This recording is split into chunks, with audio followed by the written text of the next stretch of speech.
Bismillahirrahmanirrahim. Assalamualaikum warahmatullahi wabarakatuh, teman-teman. Mari kita sikapi kasus perselingkuhan public figure yang lagi rame. Pertama, buat pelakunya dulu. Pada ngejar apa sih?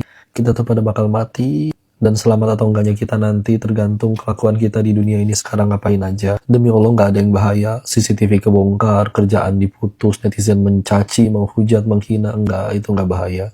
Yang bahaya buat kita tuh satu, dosa kita sendiri. Jadi jangan salah fokus, karena kalau salah fokus nanti stres. Kalau yang difokusin adalah followers kabur, endorsan hilang, kontak sinetron diputus, dan lain-lain, stres. Harusnya apa dong yang dipikirin, yaitu gimana caranya gara-gara kejadian ini aku jadi diampuni Allah.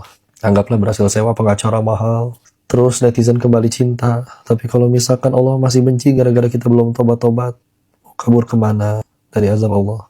Atau dibalik netizen masih mencaci, menghujat, menghina, tapi malamnya udah taubatan nasuha tahajud sambil nangis mohon ampun kepada Allah. Allah udah ampuni, siapa bisa nyalakain? Jangan fokus malah nyari siapa yang nyebarin CCTV dan lain-lain. Ketahuan maksiat itu pertolongan, karena dosa kalau terus-menerus dilakuin pilihannya cuma dua. Satu, dibongkar aibnya sama Allah. Dua, dimatiin waktu lagi maksiat. Kenapa dibongkar? Allah senang bongkar aib orang? Enggak, karena kadang ada orang yang Tuhannya bukan Allah, tapi Tuhannya mulut orang. Kalau ditanya ke setiap orang yang lagi maksiat, lagi zina, lagi selingkuh, dia tahu loh Allah ngeliatin dia. Tapi Allah tahu dia tetap gaspol. Tapi manusia nyaris tahu, tetangganya nyaris lihat, dia bisa nggak jadi selingkuh. Apalagi kalau netizen tahu. Jadi gara-gara ketahuan kan jadi berhenti.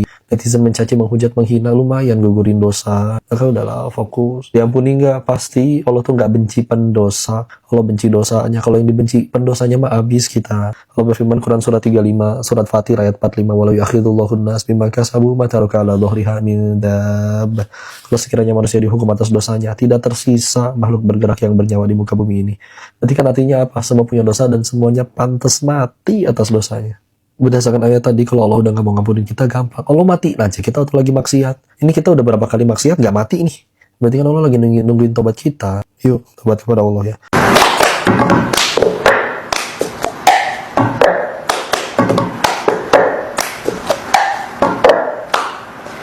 Man ana, man ana, man ana laulakum fama hubbukum fama awakum man ana, man ana, man ana laulakum fama hubbukum fama